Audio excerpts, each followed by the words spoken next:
Hello, everybody. It's me and your friend, Elena.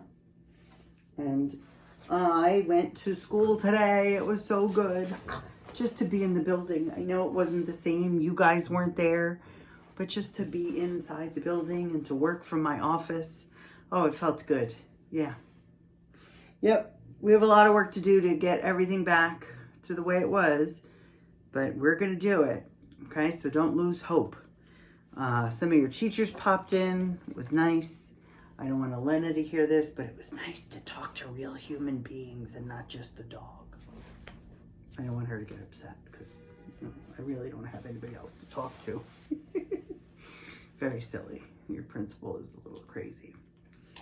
But yeah, so that was it. And the sun stayed out today. So, I'm optimistic. Did you remember to tell people that you love them today? That was the assignment from this morning's prayer time. I hope you remembered. I am reading a book that you might go, why are you reading that book now? It's not winter time. But a special friend of mine, Julian from first grade, put a very special request in for this book. And I know that he has, like all of us, had some days where this is hard. It is hard. Yeah. So I'm with you, Julian. I get it. I want everything back the way it's supposed to be too. But we have to make the best of what we've got. Okay.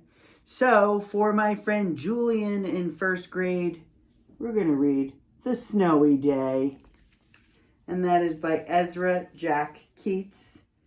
So you might be thinking, it's sunny out. Why is he reading about snowy days? Well, because somebody asked me to. Okay? This is from Scholastic Books, so we're reading it with their permission. And thank you, Mrs. Moralia, for lending it to me today. One winter morning, Peter woke up and looked out the window. Snow had fallen during the night. It covered everything as far as he could see.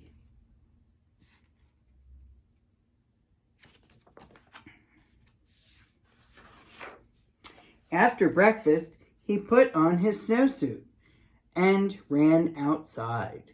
The snow was piled up very high along the street to make a path for walking.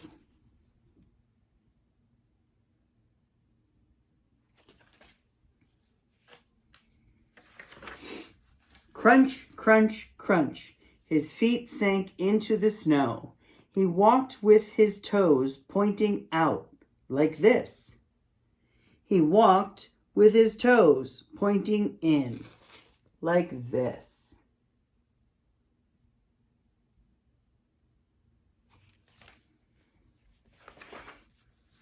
Then he dragged his feet slowly to make tracks, and he found something sticking out of the snow that made a new track.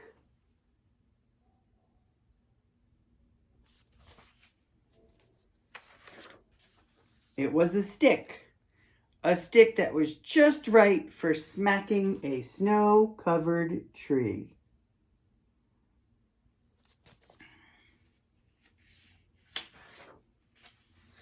Down fell the snow, plop, on top of Peter's head.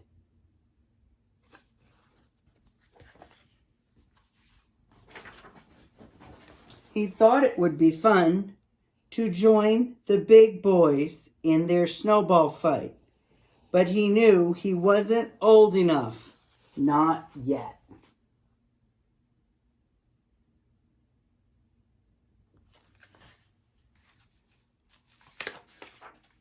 So he made a smiling snowman, and he made angels. We haven't had enough snow to do either of those things in a very long time. He pretended he was a mountain climber. He climbed up a great big tall heaping mountain of snow and slid all the way down.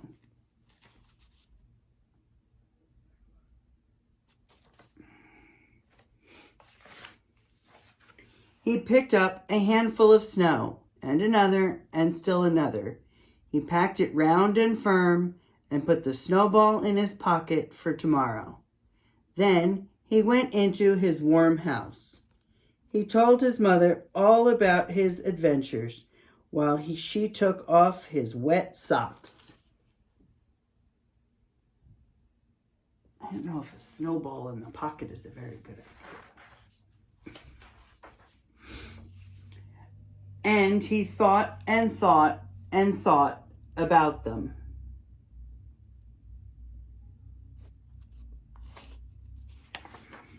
Oh, his adventures. He thought about his adventures. So he was thinking about his socks. That would be silly. Before he got into bed, he looked in his pocket. His pocket was empty. The snowball wasn't there. He felt very sad. Did somebody steal it, or do you think it melted? Probably melted.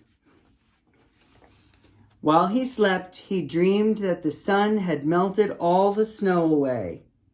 But when he woke up, his dream was gone. The snow was still everywhere. New snow was falling.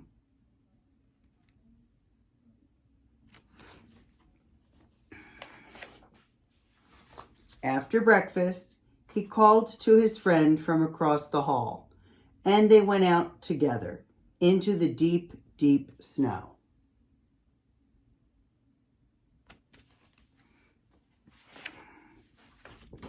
The end. All right. Yeah, we haven't had snow in a really long time. We had a very easy winter, but who knew? All right. Anyway, I hope that you have a great night tonight and that you sleep well and that you don't forget to tell people that you love them. And I will see you all tomorrow. Okay? I miss you. I love you. Mwah. And we'll see you in the morning for prayers and virtue pick. Bye, everybody.